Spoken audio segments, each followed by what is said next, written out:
सबके मार्गदर्शक माननीय आदरणीय पूज्य योगी आदित्यनाथ जी, अमेठी की धरती पर आपका अमेठी की एक एक कार्यकर्ता की ओर से, जनता जनार्दन की ओर से बहुत बहुत स्वागत, अभिनंदन, वंदन करते हैं। अपने प्रत्याशी दीदी स्मृति ईरानी जी का मंच पे बहुत बहुत स्वागत, अभिनंदन करते हैं। मंच पर उपस्थित सभी माननीय मंत्री, माननीय विधायक, माननीय जिला पंचायत अध्यक्ष, पूर्व विधायक, हमारे सभी मंडल अध्यक्षगण, सबका बहुत बहुत स्वागत, अभिनंदन है। सामने आए हुए सभी विशाल जनसभा में जनता जनार्दन का स्वागत करते हुए आप सबसे आग्रह करते हैं कि आगामी 20 मई को भारतीय जनता पार्टी के प्रत्याशी, हम सबकी लोकप्रिय सांसद दीदी स्मृति ईरानी को वोट देकर जिताकर अमेठी के विकास की गति को आगे बढ़ाने के लिए आप सब संकल्प लेकर जाएंगे। जय हिंद, जय भारत, बोलो सियावर रामचंद्र की। हम सबके बीच में सरकार में मंत्री, हमारे यशस्वी तिलोई के विधायक आदरणीय राजा महेंकेश्वर सिंह जी उपस्थित है। आपका निवेदन है कि और हम सबका मार्गदर्शन करा आदरणीय राज्यपाल।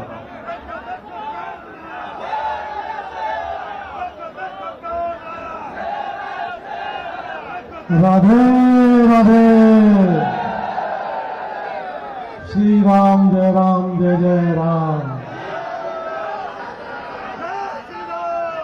भगवान का जयकारा लगेगा। बोलो श्री रामचंद्र की जय, जय श्री राम, जय जय श्री राम, जय जय श्री राम। हिंदुस्तान में रहना है, हिंदुस्तान में रहना है, हिंदुस्तान में रहना है। आप सबका बहुत बहुत आभार। पूरे जनपद की तरफ से मैं अपने आदरणीय मुख्यमंत्री जी का स्वागत करता हूं, आभार प्रकट करता हूं और आप सबसे आग्रह करता हूं 20 तारीख को क्या करना है? कमल का बटन, कमल का बटन, कमल का बटन। धन्यवाद, जय श्री राम।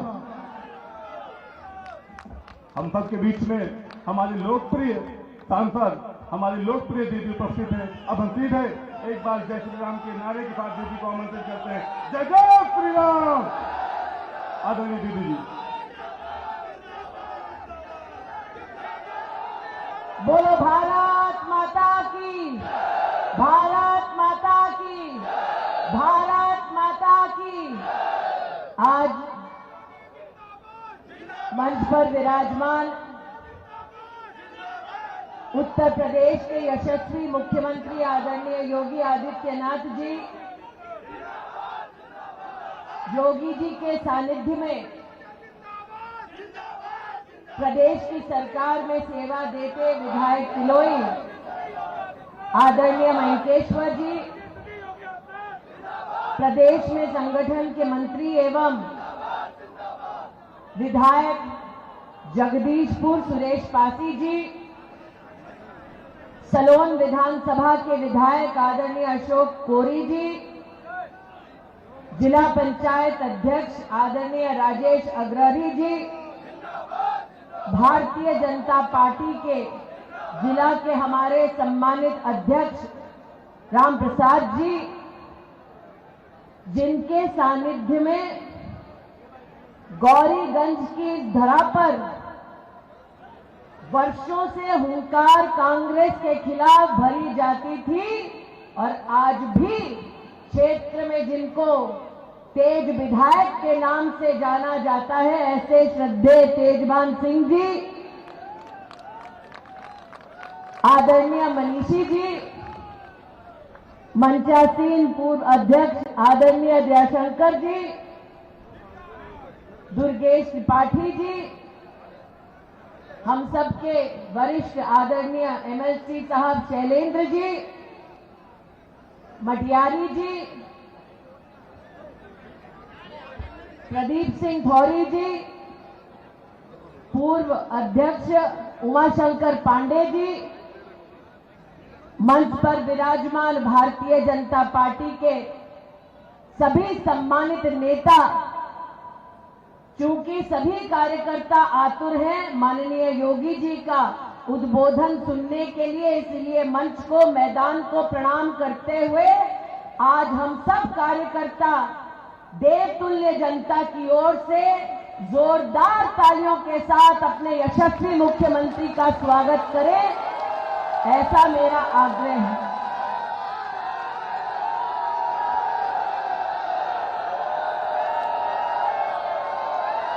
और गर्जना हमारी ऐसी हो कि यह आवाज काशी तक पहुंचे, जहां के सांसद तीसरी बार राष्ट्र के प्रधान सेवक बनने वाले हैं। आज ये आवाज जो अमेठी छोड़कर वायनाड गए, वायनाड छोड़कर रायबरेली भागे, उन तक भी ये आवाज जाए कि 20 तारीख को एक एक वोटर घर के बाहर जाकर पोलिंग बूथ पर जाएगा, अमेठी में कमल का बटन दबाएगा, फिर एक बार केंद्र में मोदी की सरकार देश का एक एक राष्ट्रभक्त बनाएगा। आज ये हुंकार यहां से जानी चाहिए। इस मंच पर, इस मैदान में और मैदान के बाहर पूरे क्षेत्र में आज जनता कहती है पूरे राष्ट्र से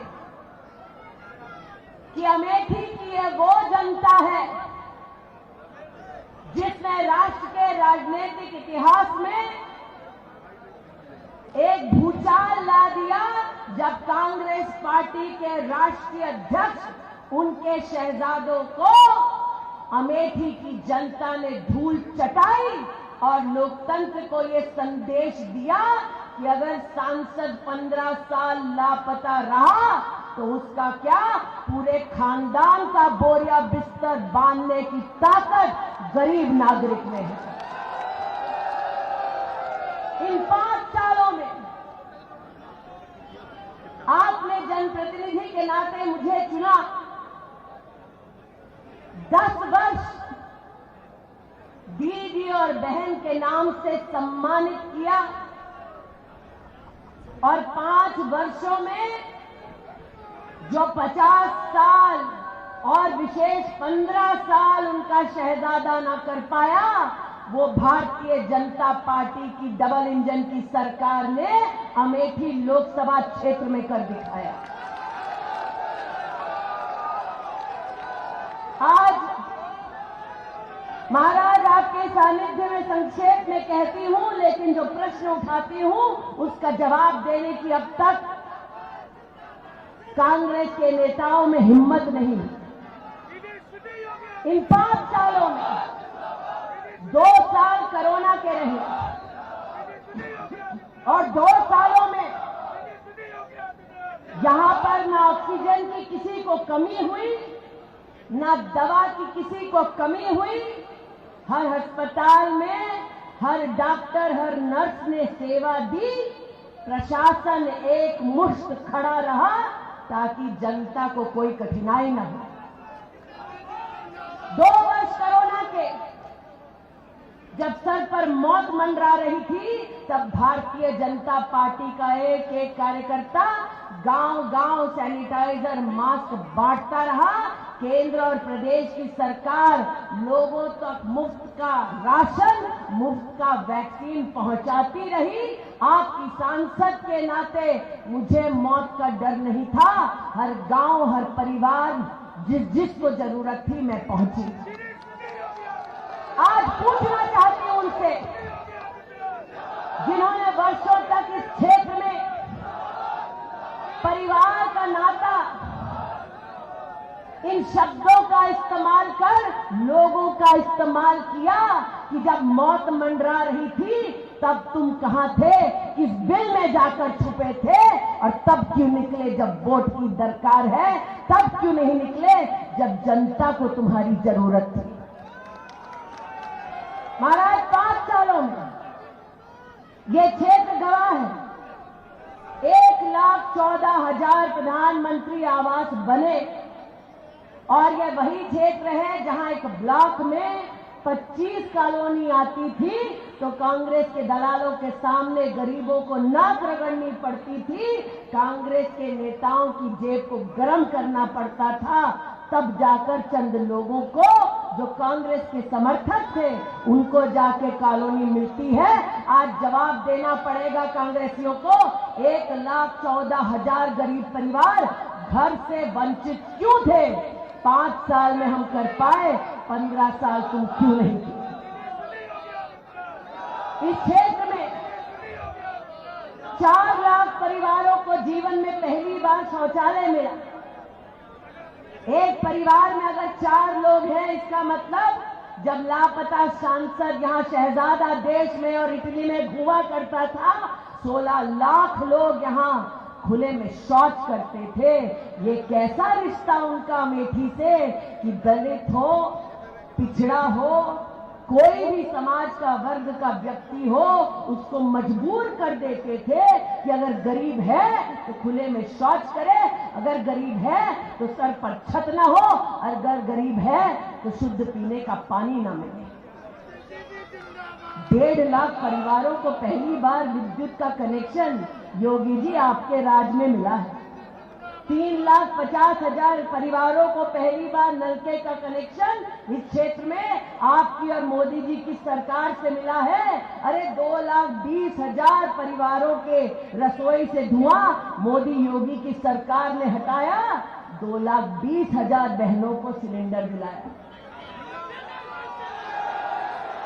ये जो देश भर में नौजवानों को सपना दिखाते हैं, मैं आज कहना चाहती हूं, इस एक लोकसभा क्षेत्र में 1 लाख नागरिकों ने मुद्रा का लोन लिया, लौटाया। इस क्षेत्र में 13,000 नए लघु उद्योग ने अपने आप को भारत सरकार में 5 सालों में रजिस्टर कराया।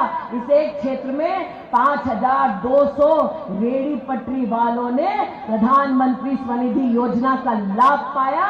आज अमेठी वो क्षेत्र है जिसमें कोका कोला की एशिया की सबसे बड़ी फैक्ट्री है, उत्तर प्रदेश की सबसे बड़ी पोल्ट्री की फैक्ट्री है, और ये वो अमेठी है जो AK-203 की राइफल बनाती है, जो भारत की सेना की काम आती है।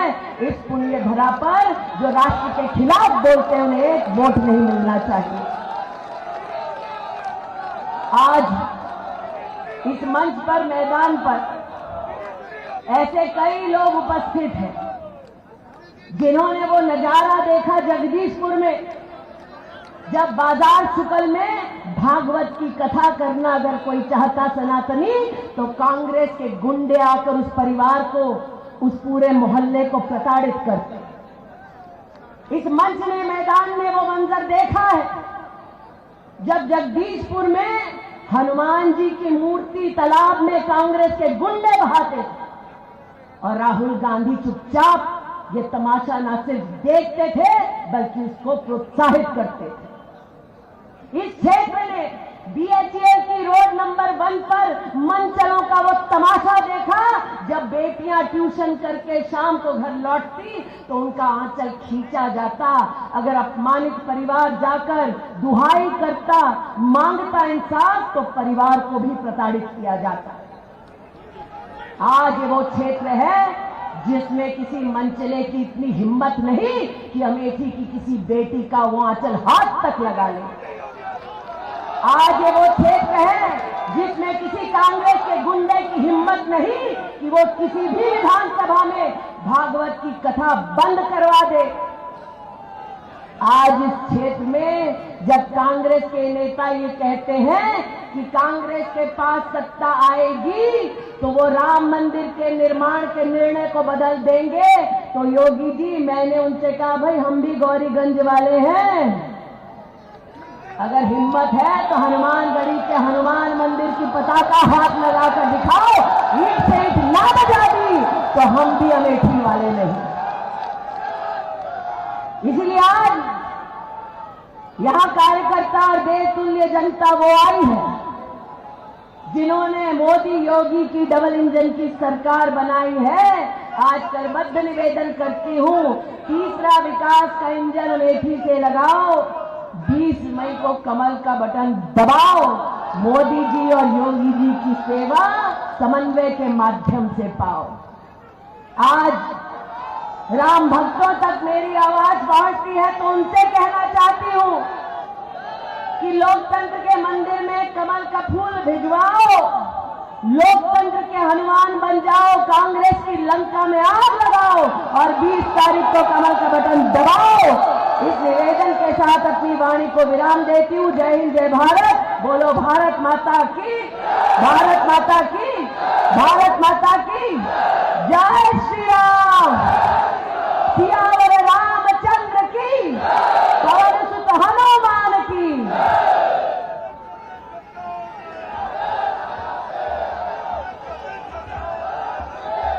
भारत माता की। अब सीधे आदरणीय महाराज जी को आमंत्रित करते हैं। बोलो भारत माता की, महाराज जी की।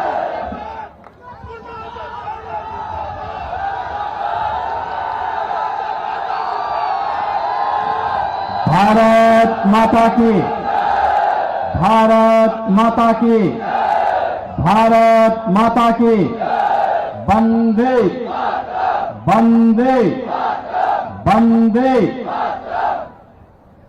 अमेठी की लोकप्रिय सांसद, केंद्रीय मंत्री, लोकसभा चुनाव 2024 में भारतीय जनता पार्टी, अपना दल, निषाद पार्टी, राजभर पार्टी, राष्ट्रीय लोक दल के द्वारा समर्थित भारतीय जनता पार्टी की लोकप्रिय प्रत्याशी सम्माननीय श्रीमती स्मृति ईरानी जी, प्रदेश सरकार में मेरे सहयोगी मंत्री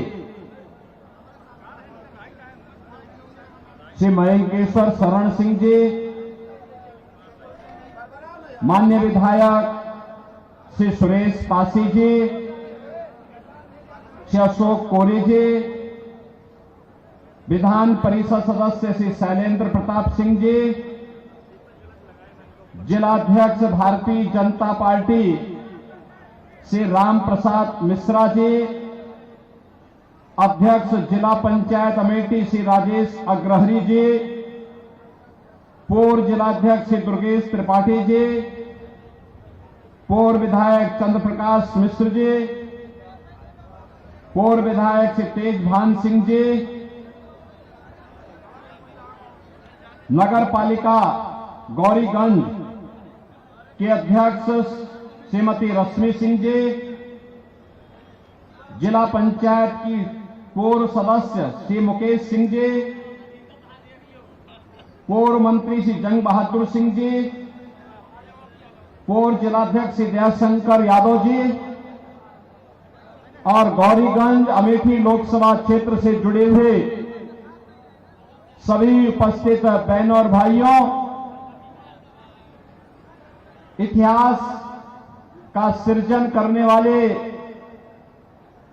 अमेठी लोकसभा क्षेत्र से जुड़े हुए आप सभी बहनों और भाइयों का मैं हृदय से अभिनंदन करता हूं, स्वागत करता हूं। बहनों और भाइयों, आपने 2019 में एक क्रांतिकारी निर्णय लिया और उस निर्णय की धमक न केवल लखनऊ में थी बल्कि दिल्ली में भी सुनाई दे रही थी। बहनों और भाइयों, जब निर्णय सही होता है तो परिणाम भी सही होते हैं। पहली बार अमेठी वासियों के द्वारा जो निर्णय लिया गया उस निर्णय ने साबित किया कि नहीं, अमेठी वासी अब भारत के विकास के सारथी बनेंगे, पिछलग्गू नहीं बनेंगे। और मैं बधाई दूंगा सम्मान्य श्रीमती स्मृति ईरानी जी को। उन्होंने 5 वर्ष में जितना दौरा अमेठी लोकसभा क्षेत्र का किया, कांग्रेस की 4 पीढ़ियां उतना दौरा संयुक्त रूप से नहीं कर पाई थी। एक सजग और जागरूक जनप्रतिनिधि कैसे होना चाहिए, केंद्रीय मंत्री के अपने दायित्वों का निर्वहन करने, मंत्रालय के कार्यक्रमों से पूरे देश का भ्रमण करने के बाद मैं देखता था हर सप्ताह उनका दौरा अमेठी लोकसभा क्षेत्र के किसी न किसी विधानसभा क्षेत्र, किसी न किसी विकासखंड में, किसी न किसी गांव में और किसी नई योजना के साथ यहां पर देखने को मिलता था। बहनों और भाइयों, ये चीजें दिखाती है कि कैसे जब अच्छे जनप्रतिनिधि चुनते हैं तो परिणाम भी अच्छा ही आता है। और उसी अच्छे परिणाम के लिए एक बार फिर से आपसे अपील करने के लिए मैं आपके बीच आया हूं। बहनों और भाइयों, लोकसभा चुनाव के 3 चरण पूरे हो चुके हैं। पूरे देश के अंदर आधा चुनाव संपन्न हो चुका है और अब चौथे चरण का चुनाव कल है। कल फिर 10 राज्यों में 96 सीटों पर चुनाव है। यानी अब तक तीसरे चरण आते आते जो अब तक देश के अंदर मोदी लहर थी, वो मोदी लहर अब एक सुनामी का रूप लेने जा रही है, क्योंकि जनता जनार्दन के मुंह से एक ही शब्द फूट रहा है। और बहनों और भाइयों, वह है कि फिर एक बार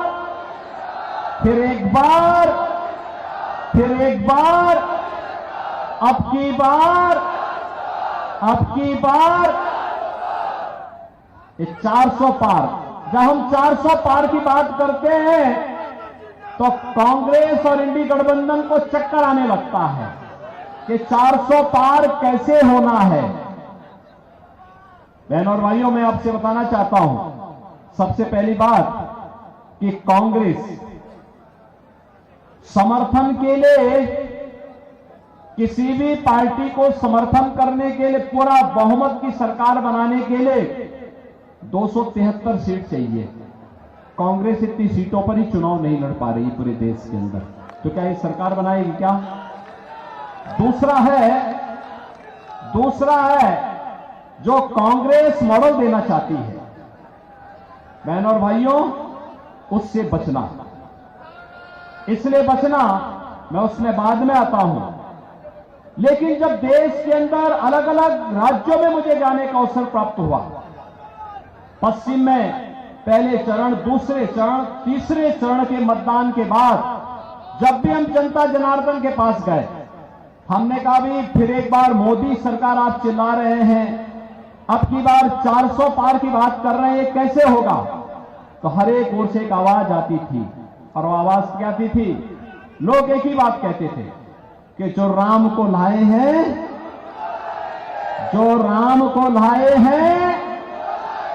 और ये तो अवध क्षेत्र है।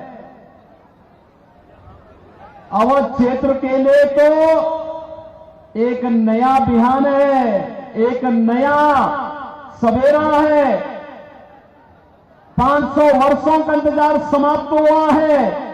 अयोध्या में प्रभु रामलला विराजमान हुए हैं, और इसकी बधाई आप सबको, विशेष रूप से बधाई।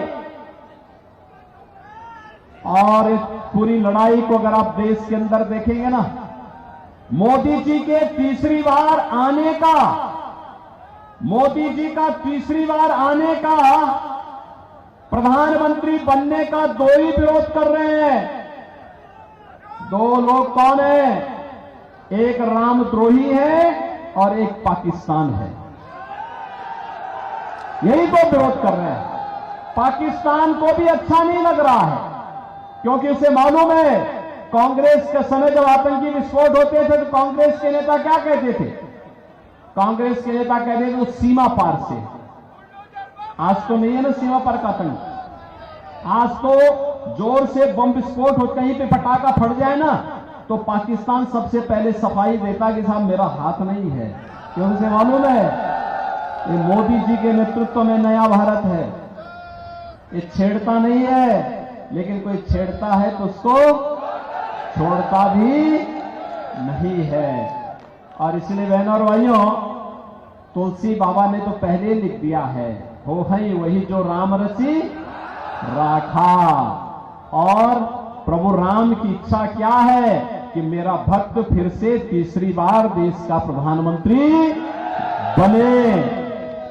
तो भगवान राम के परम भक्त मोदी जी को प्रधानमंत्री बनाना है, तो इस इतिहास की भूमि में फिर से इतिहास रचना है ना।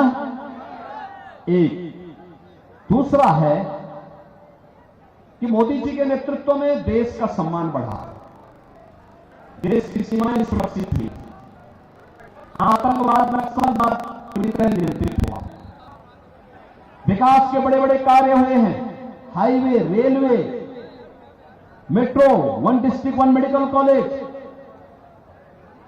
बहनों और भाइयों, हर घर नल की योजना,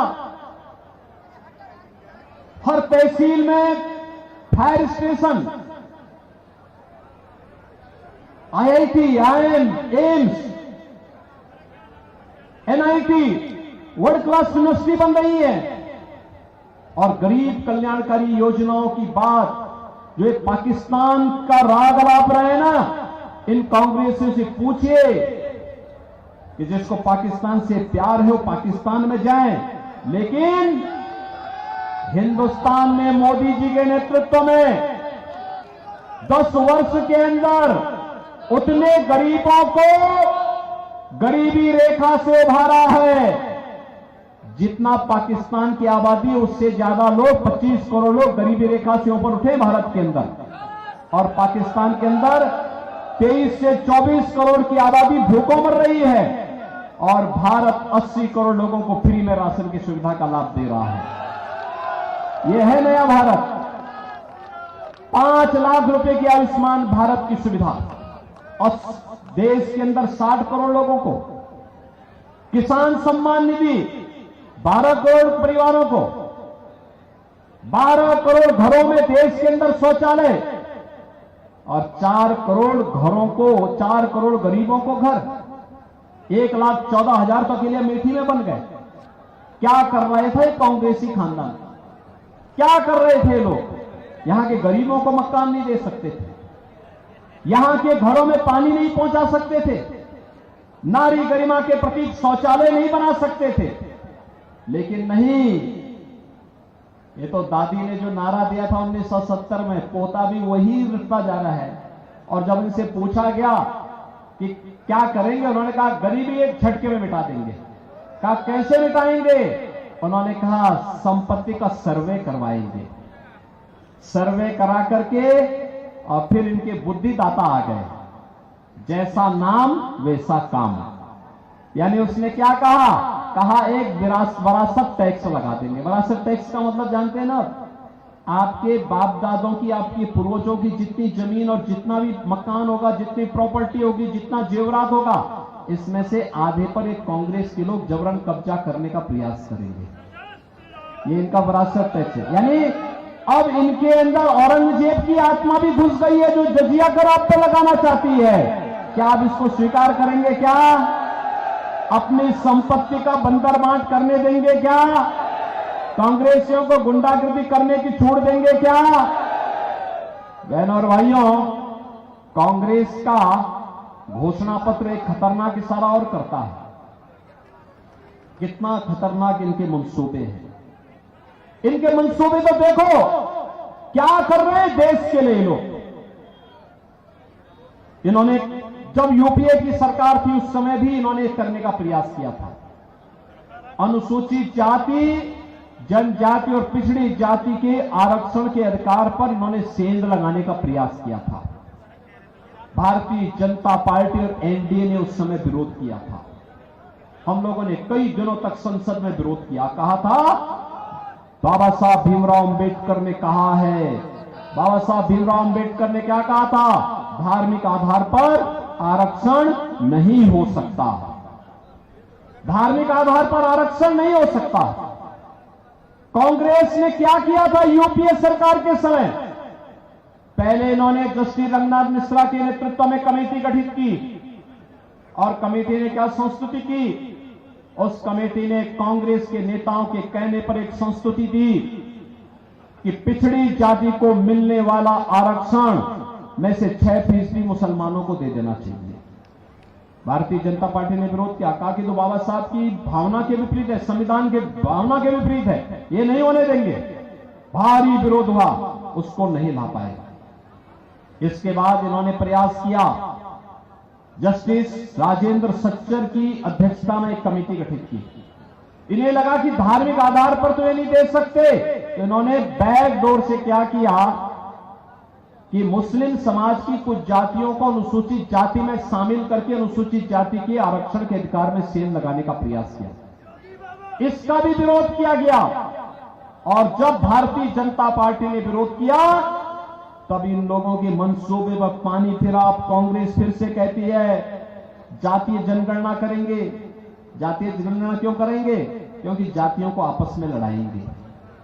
आपस में लड़ाने के बाद फिर कहेंगे कि भाई आप तो अपना पहले झगड़ा फरियाइए और फिर आपस में झगड़ा लगा करके आपके आरक्षण को ये लोग फिर बांटेंगे।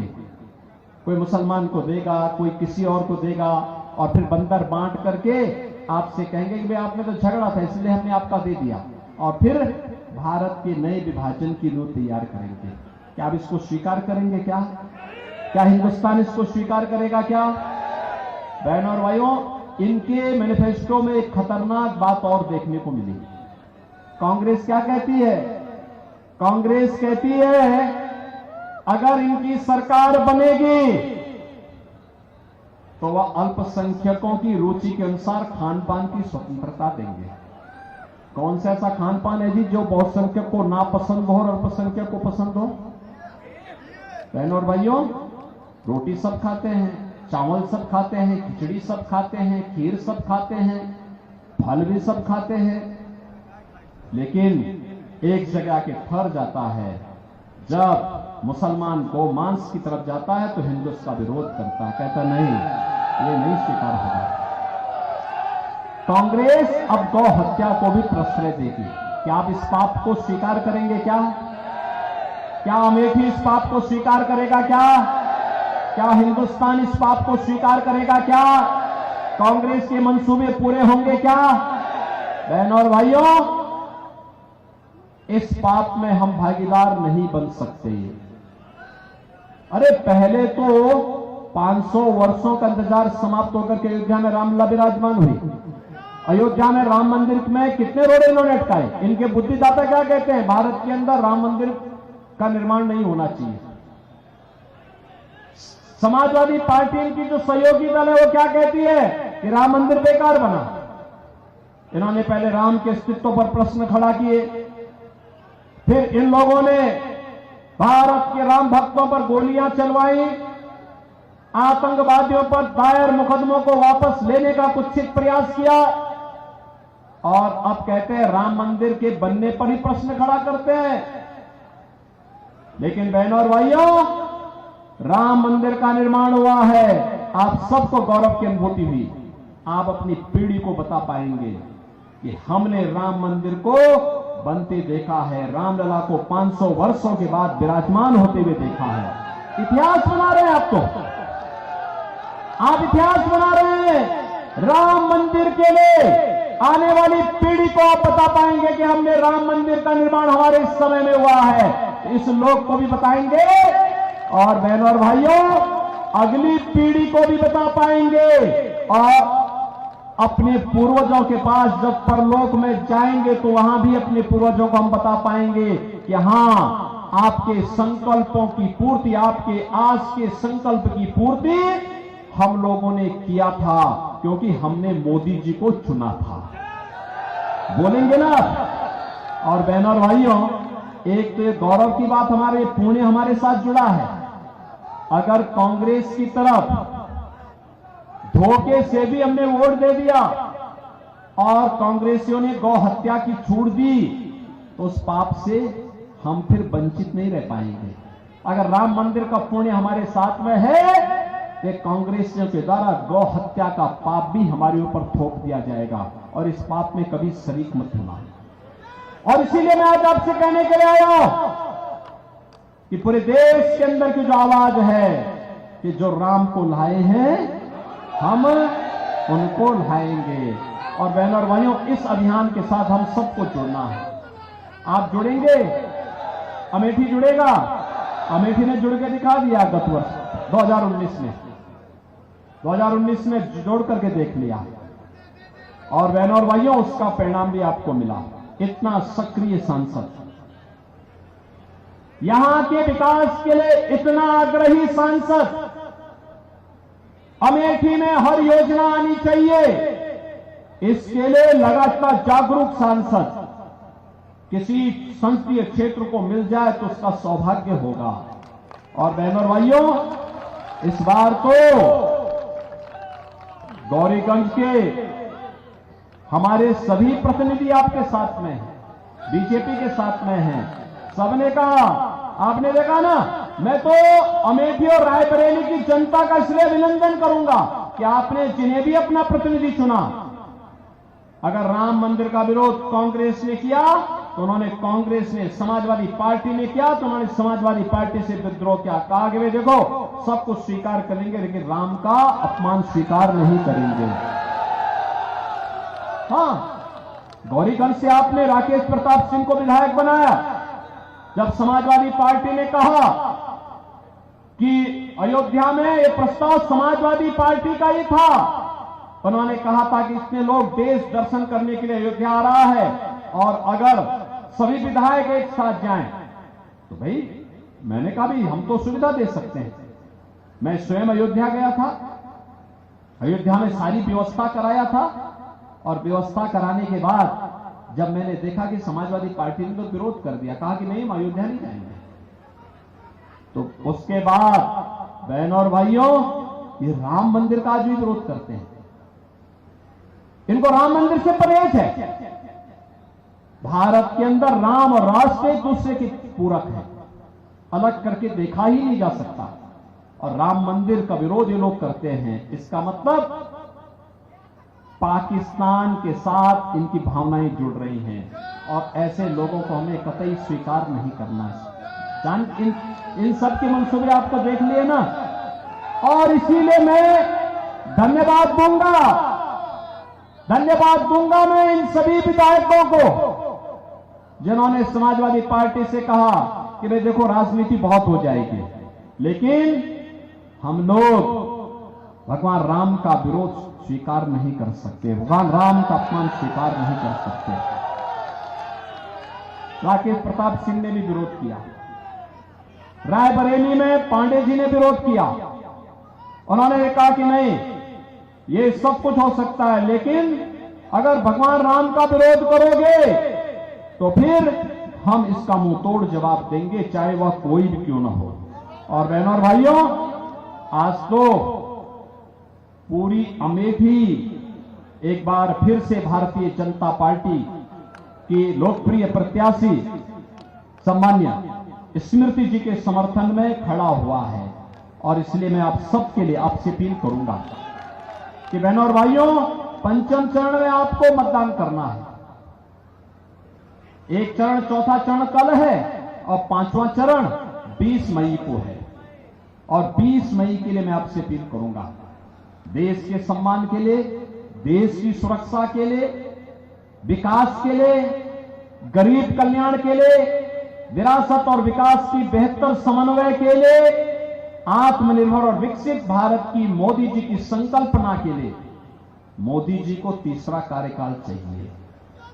और इसलिए बहनों और भाइयों, उस तीसरे कार्यकाल के लिए मोदी जी आपके द्वारा एक एक वोट जो दिया जाएगा ना, कमल के फूल पर अमेठी में जो पड़ेगा वो सीधे मोदी जी के पास जाएगा।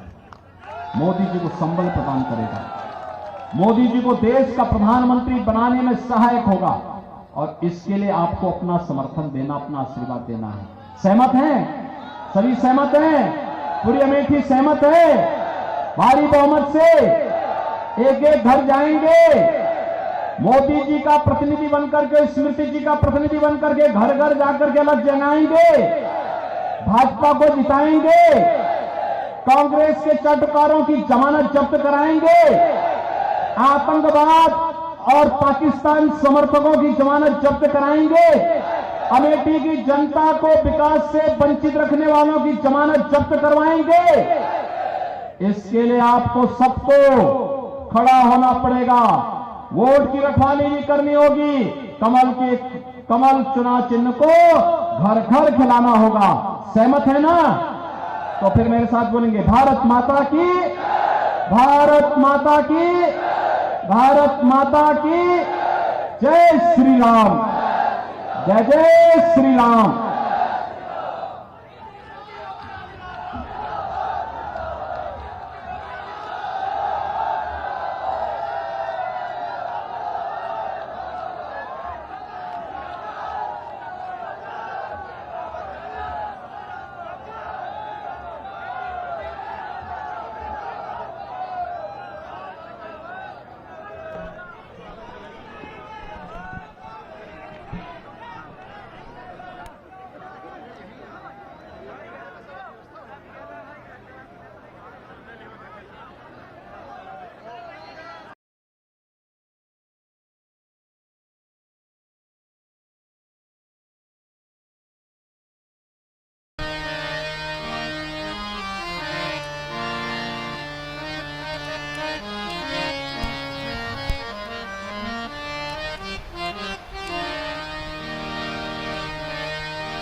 कलित ललित सियपी की गावत ब्रह्मा दिक मुनि नारद बाल्मीक वे ज्ञान विशारद सुख सनकादि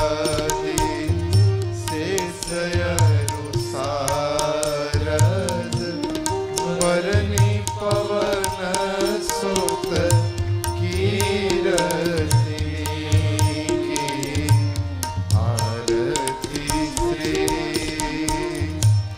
गावत वेद पुराण अष्टदश छहो शास्त्र सब ग्रंथन को रस मुनि जन धन संतन को सर्वस सारयंस सम्मत सबही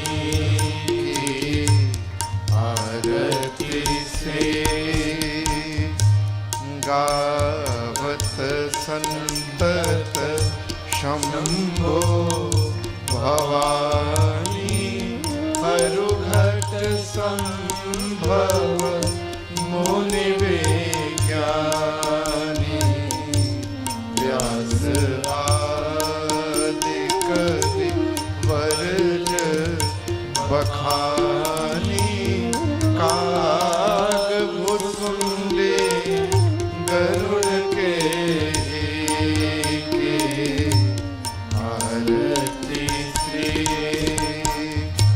कलिमल हरणी विषय रस पीके सुभग सिंगार मुक्ति युवती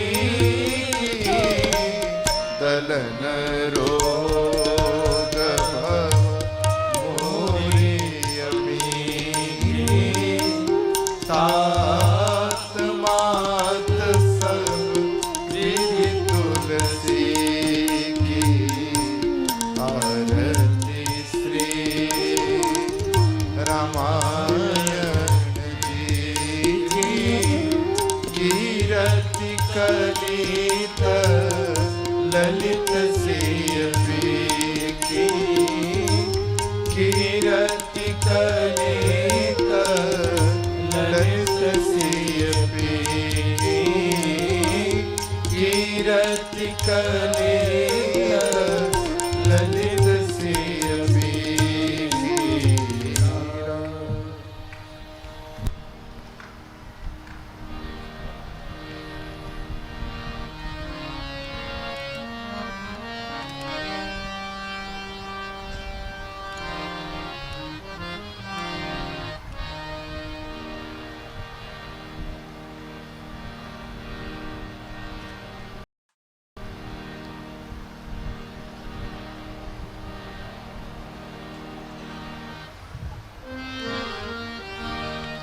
हरिः ओं यज्ञेन यज्ञमयजन्त देवास्थानि धर्माणि प्रथमान्य सन्नते हनाकं महिमानः सचन्त यत्र पूर्वे साध्याः सन्ति देवाः सेवन्ति कामकुलचम्पकपाटलाजै पुन्नाग्रजातिकरवीधरसालपुष्पै बिल्वप्रवाल तुलसीदलमञ्जरीभिः त्वां पूजयामि जगदीश्वर मे प्रसीद।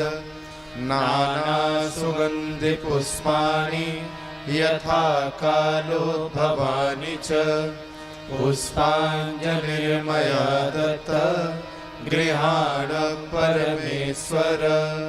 मंत्रपुष्पाञ्जलिं समर्पयामि नमस्करोमि।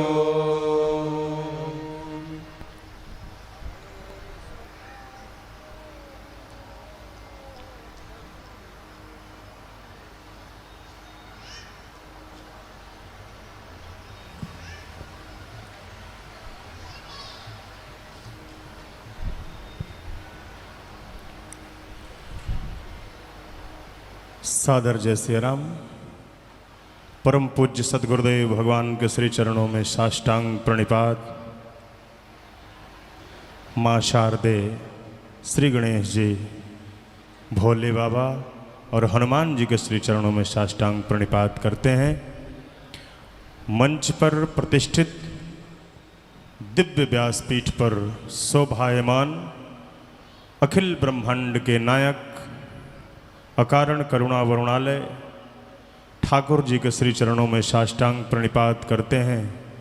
श्री रामचरितमानस भगवान को कोटि कोटि वंदन और संपूर्ण सनातन जगत को भगवान की मंगलमयी कथा का रसपान कराने वाले परम पूज्य प्रातः स्मरणीय व्यास भगवान के रूप में श्री महाराजा श्री के श्री चरणों में साष्टांग प्रणिपात करते हैं। उपस्थित आप समस्त देवता तुल्य जनता जनार्दन, देवी तुल्य माताएं बहनें, आप सभी को सादर जय श्री राम कहते हैं। श्री रुद्र महायज्ञ सह भगवान की कथा का मंगलमय महामहोत्सव जिसमें हम आप सम्मिलित हुए हैं, हम आपको सम्मिलित होने का सौभाग्य प्राप्त हुआ है। देवाधिदेव आदिदेव भूत भगवान भोलेनाथ की पूजा अर्चना वंदना श्री रुद्र महायज्ञ के माध्यम से की जा रही है। परम आदरणीय किरण प्रभाकर जी के पूजनीय माता जी, पिताजी और उनका पूरा परिवार, इष्ट मित्र, बंधु बांधव सब लोग मिलकर ये महामहोत्सव की रचना बनाए हैं, जिसमें श्री रुद्र महायज्ञ स भगवान की मंगलमयी कथा का महोत्सव। और भगवान की मंगलमयी कथा आप जिनके मुखार बिंदु से दिव्य वाणी में श्रवण कर रहे हैं, आज वर्तमान समय में समस्त सनातन जगत आपकी दिव्य वाणी से ओत प्रोत हो रहा है। महादेव को नमन करते हैं। सतसृष्टि तांडव रचयिता नटराज राज नमो नमः। हे आद्य गुरु शंकर पिता नटराज राज नमो नमः। गंभीर नाद मृदंगना धबके उरे ब्रह्मांडना नितहोत नाद प्रचंडना नटराज राज नमो नमः। श्री ज्ञान गंगा चंद्रमा च्युत ब्रह्म ज्योति ललाटमा विष्णागमाला कंठमा नटराज राज नमो नमः। तव शक्ति बामे स्थिता है चंद्रिका अपराजिता, चहुवेद गामे संगीता नटराज राज नमो नमः। देवाधिदेवादिदेव महादेव को कोटि सा नमन है। आइए पूज्य महाराजा श्री के मुखार बिंदु से हम सभी भगवान की मंगलमयी कथा का दर्शन करते हैं और अपने जीवन को धन्य बनाते हैं। आज वर्तमान समय में संपूर्ण सनातन जगत में बाल, वृद्ध, युवान, नर, नारी, सभी सनातनी, सभी भगवत कथा के प्रेमी, सभी भागवत, सभी वैष्णव, सब भगवान की इस मंगलमयी कथा को पूज्य महाराजा श्री के अमृतमयी वाणी के माध्यम से श्रवण करके अपने आप को और अपने इस जीवन को धन्य धन्य बना रहे हैं। उसी क्रम में आइए हम भी पूज्य महाराजा श्री के मुखार बिंदु से प्रकट हुई श्री कथा गंगा में गोता लगाते हैं और अपने आप को धन्य बनाते हैं। सादर जय सिया राम।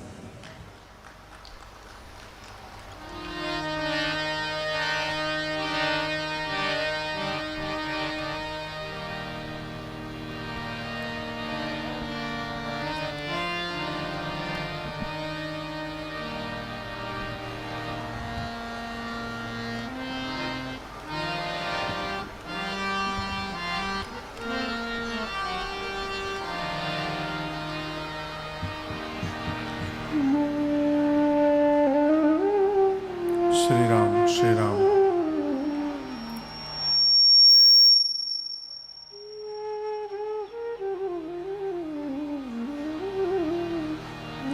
श्री राम श्री राम श्री राम। सिग्नेचर जो दूर से नजर आए, सिग्नेचर जो सबकी सोच से ऊपर जाए, सिग्नेचर जो एक नया स्टाइल बनाए। Signature, a premium product from Dilbag. Shri Ram Shri Ram Shri Ram.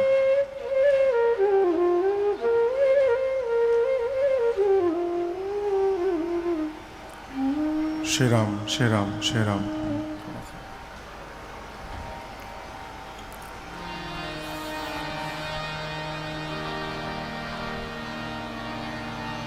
स्वस्ति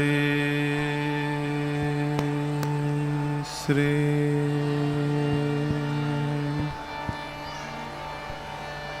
गणेशाय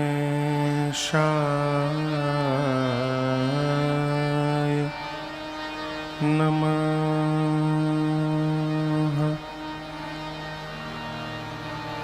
श्री सरस्वत्यै नमः। श्री परमात्मने नमः। श्री जानकी वल्लभो विजयते तरा।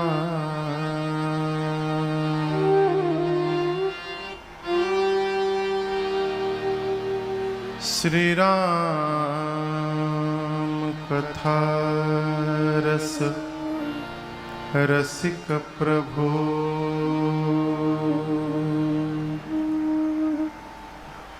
शंभुनाथ हनुमान